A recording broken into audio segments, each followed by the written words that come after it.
அக்னீஸ்வரன் பொறுத்திருந்து பாருங்கள் அப்படின்றப்ப ரெண்டு முக்கியமான இடத்தை லட்சுமி சுட்டி காட்டியது பர்செப்ஷன் பேட்டில் அதிமுக வலுவா இருந்த காலகட்டத்தில் எல்லா கட்சிகளும் அதிமுகவுக்காக காத்திருப்பாங்க. அதிமுக தேமுதிகவை நோக்கி நகர்கிறது. நான் சிறுமைப்படுத்தி சொல்வதற்காக அல்ல, பர்செப்ஷன் பேட்டில் ஒரு நெருக்கடி இருக்கு அப்படின்றது ஒண்ணு. ரெண்டாவது, இப்ப இந்த மூணு கட்சிகளும் பாஜகவுக்கு வருவதற்கு அதிக வாய்ப்பு இருக்கு அப்படின்னு சொல்வதை முனவர் பாட்ஷாவோட நம்பிக்கை எப்படி நான் எடுத்துக்கிறேன்?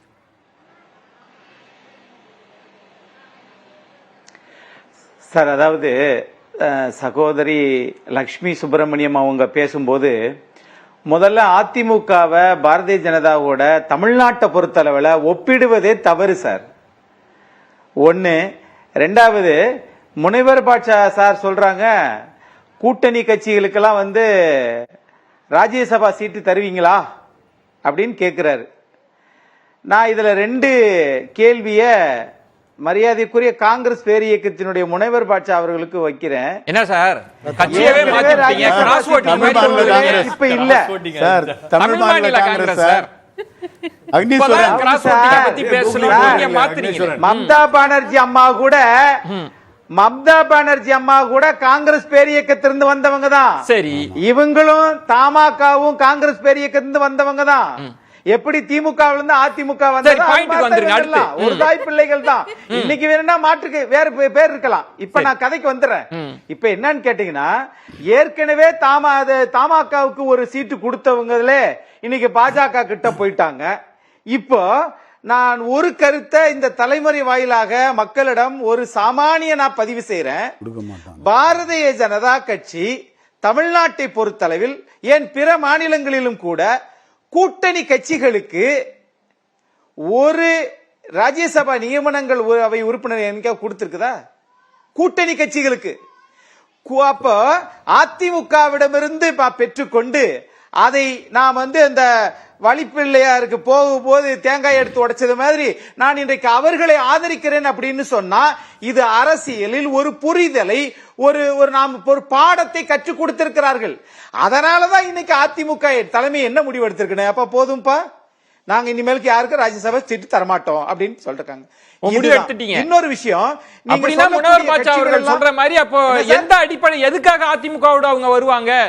அப்ப அவர் சொல்றாரு ராஜ்யசபா நீங்க தரலன்னு முடிவு எடுத்துட்டா பாமகவோ தேமுதிகவோ பாஜகவுக்கு தான் வருவாங்க அப்படின்ற. அப்ப நான் விஜயன் சார் கேள்விக்கு ஒரே ஒரு பதில், அதிமுக தனது கட்சியை வளர்க்கணும்னு நினைக்குமா?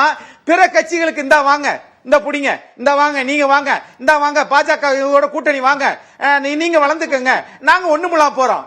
இதுக்காக அது உங்க பார்வை சார். நான் கேட்பது இல்ல, நான் என்ன கேக்குறேன்னா அக்னீஸ்வரன் பாயிண்ட் என்னன்னா, தேர்தலுக்கு முன்பு திரு இபிஎஸ் அவர்கள் என்ன சொல்றாங்கன்னா, அக்னீஸ்வரன் நாங்க ஒரு மெகா கூட்டணி அமைப்போம் அப்படின்றாங்க. இப்ப நீங்களே சொல்றீங்க அதிமுக தான் பெரிய கட்சி, நீங்க கம்பேர்லாம் பண்ணக்கூடாதுன்றீங்க. ஆனா கூட்டணி கட்சிகள் யார் பக்கம் போறாங்கன்றது இருக்குல்ல. இப்ப யாரு திமுகவுக்கு எதிரான வலுவான கூட்டணியை அமைக்க போறாங்கன்னு ஒரு கேள்வி இருக்குல்ல. அந்த முதல் கட்ட போட்டியில அதிமுக ஜெயிக்குமான்றதுதான் என் கேள்வி. அதுல ரெண்டு விஷயம். ஒன்னு, அவங்க மஹிந்திர ராஜபக்சே கூடயும் போலாம், ஜோ பைடன் கூடயும் போலாம். ஆனால் தமிழ்நாட்டில் வாக்கு வங்கி எவ்வளவு இருக்கிறது? ஒரு பாட்டாளி மக்கள் கட்சினா பல தேர்தல்களில் நின்று ஒரு சில பகுதிகளில் ஆளுமை மிக்கவர்கள் நிரூபிச்சிருக்காங்க, சமூக நீதிக்காக போராடிக்கிட்டு இருக்காங்க. அது என் கேள்வி இல்ல சார். அது ஜாதி கட்சியாக இருந்தாலும் விழுக்காடு இருக்கு. என் கேள்வி அது அல்ல. யார் மெகா கூட்டணியை அமைக்க போகிறார்கள் வருது? என்ன சார்? அதிமுக பக்கம் தானே வருது. அதிமுக பக்கம் தானே சார் வருது. புதிய தமிழகம் டாக்டர் கிருஷ்ணசாமி அவர்கள் நான் இதைத்தான் சொல்ல வரேன் சார். இங்க வாங்க, என்னன்னா நான் காக்காய்க்கு சோறு வைப்பேன், ஆனா காக்கா சாப்பிடக்கூடாது, சூச்சுன்னு விரட்டுவேன். அதுதான் பாரதிய ஜனதாவுடைய சித்தாந்தம். ஆனால் அதற்கு பேர் வச்சிருப்பது அறச்சித்தாந்தம், தர்ம சித்தாந்தம். நான் யாருக்கு ராஜ்யசபா சீட்டு கொடுக்க மாட்டேன், பாரதிய ஜனதா உறுப்பினர்களை தவிர யாரையும் மத்திய அமைச்சர் ஆக்க மாட்டேன். ஆனால் நாங்கள் தான் தமிழ்நாட்டில் ஆட்சி அமைப்போம். அதே மாதிரி நம்ம சபீர் சார் சொன்னாரு சில விதிவிலக்குகள் இருக்கிறது அப்படின்னு. ஆனா அவர் சொன்னது நியாயமான கருத்தா இருந்தாலும் எனக்கு அதுல உடன்பாடு இல்ல. விதியே இல்லாதவர்களுக்கு விலக்கு இருந்தால் என்ன, விளக்கம் இருந்தால் என்ன?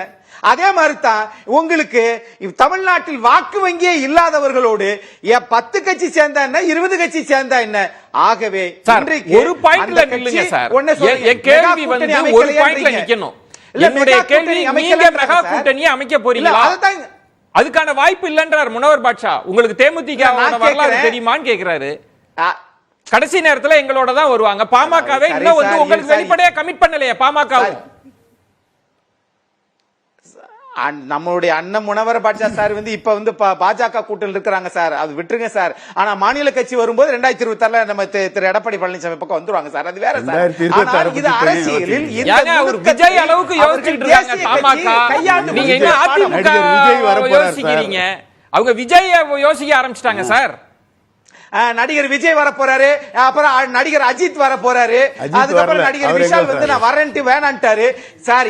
இது எத்தனை நாளைக்கு சார் நம்ம பேசுவோம்? ஆனால் தேசிய கட்சிகள் பாஜகவே இன்னும் தமிழ்நாட்டில் கூட்டணியை நான் ஒரு கேள்வி கேட்டேன் சார். பாஜகவே தேசிய கட்சியான நீங்கள் ஆளுமை மிக்க கட்சி, தமிழ்நாட்டில் நீங்களே கூட்டணியை உங்களால் இன்னும் இறுதி செய்ய முடியலன்னா நீங்கள் அதிமுக மாநில கட்சியை கேட்பதற்கு ஒரு தார்மீக பொறுப்பு, உரிமை, ஒரு தர்ம சிந்தனை உங்ககிட்ட இருக்கா சார்? அதிமுக ஏன் கூட்டணி அமைக்கலன்னா அறம் இருக்கா தர்மம் இருக்கான்னு கேக்குறீங்க. நீங்க தான் இங்க ஆண்ட கட்சி. உங்களோட அதிமுகவுடைய ட்ராக் ரெக்கார்ட் என்ன சார்? அதிமுகவுக்காக காத்திருக்காங்க, பல கட்சிகள் காத்திருந்திருக்காங்க. ஆனா இன்னைக்கு இல்லன்றது தானே கேள்வி. ஆனா நீங்க நம்புறீங்க எங்க பக்கம் தான் வருவாங்க அப்படின்னு. அந்த நம்பிக்கைக்கு ஒரு காரணம் சொல்லுங்க. ஏன் உங்கள் பக்கம் வருவாங்க?